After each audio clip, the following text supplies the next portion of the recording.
দেশ জুড়ে যে নিট পরীক্ষা সংক্রান্ত যে আন্দোলন, বিক্ষোভ এবং ঝামেলাগুলো চলছে, তার থেকে একটা জিনিস কিন্তু আমরা ক্লিয়ারলি বুঝতে পারলাম, যে 20টি বাচ্চা তার প্রাণ হারিয়েছে। অনেক বাবা মারাই তার মধ্যে বলছিলেন যে তারা না তাদের বাচ্চার মনের অবস্থা কি ছিল সেই সময় বুঝতেই পারেনি, জানতেই পারেনি। এই যে পরীক্ষা, নিট হোক কি জেই হোক কি যে কোনো একাডেমিক প্রেশার, এই যে আমাদের জেনজির ওপরে সাংঘাতিকভাবে বেড়েই চলেছে নিজের কেরিয়ারটাকে তৈরি করার এবং এই বয়সে নিজের স্ট্রিম চুজ করার যুদ্ধ সংঘর্ষই জেনজি করছে, সেইটার সময় তাদের নানা রকমের মেন্টাল প্রেশার, স্ট্রেস, অবসাদ, অ্যাংজাইটি বিভিন্ন রকমের তারা ফেস করছে।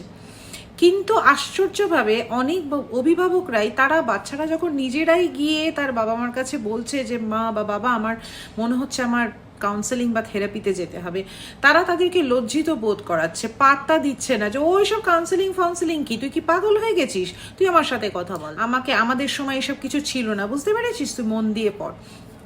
শুধু মোটিভেশন বা শুধু তাদেরকে জ্ঞান দিলে চলে না, কিছু কিছু সময় প্রফেশনালের হেল্পের দরকার পড়ে। মানসিক স্বাস্থ্যের চিকিৎসা নিতে যাওয়ার ব্যাপারে যে লজ্জাবোধ, স্টিগমা, শেম আছে, যে পাগলের ডাক্তারের কাছে যাব, ও কি পাগল হয়ে গেছে নাকি, ওসব তো পাগলরা করে, এরম ধরনের ভাবনাগুলোর থেকে অনেক অভিভাবক অনেক বাচ্চাদেরকে প্রচণ্ডভাবে ডিসমিস করে দেয় এই হেল্পটা যখন তারা চায়। অনেক সময় তাদেরকে লজ্জিত বোধ করায় এবং কিছু কিছু বাচ্চাও নিজের ভেতরে যে গিল্ট অ্যান্ড শেম, যে লজ্জাটা রয়েছে কোপ আপ না করতে পারার জন্যে, সে সময় বাচ্চারা নিজেরাও অনেক সময় যেতে চায় না। বাচ্চারাও বলে যে না আমার ওসব দরকার নেই, কারণ তার কাছে সেই মেনে নেওয়ার জায়গাটা, যে আমি কোপ করতে আমার অসুবিধা হচ্ছে, সেটা পারছে না। দেশের এডুকেশনাল সিস্টেম এগুলো কিন্তু আপনার হাতে নেই, কিন্তু যেটা আপনার হাতে আছে সেটা হচ্ছে বাড়িতে যে এই যে প্রেশার কুকারের মতন একটা প্রেশার একটা বাচ্চার মাথার মধ্যে তৈরি হচ্ছে, সেইটাকে রিলিফ দেওয়া, সেটা কিন্তু আপনার হাতের মধ্যে আছে।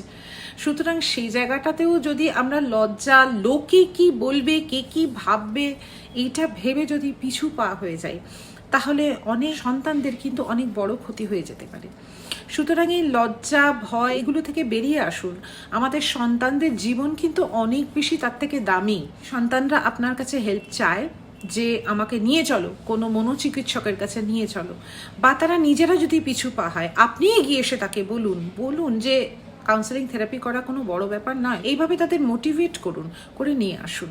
সঠিক সময় সাহায্য পাওয়া, এইগুলো যদি আমরা মেনটেন করে চলতে পারি, তাহলে কিন্তু আমরা অনেক বড় বড় বিপদ থেকে নিজেদেরকে এবং আমাদের সন্তানদেরকে প্রোটেক্ট করে রাখতে পারি।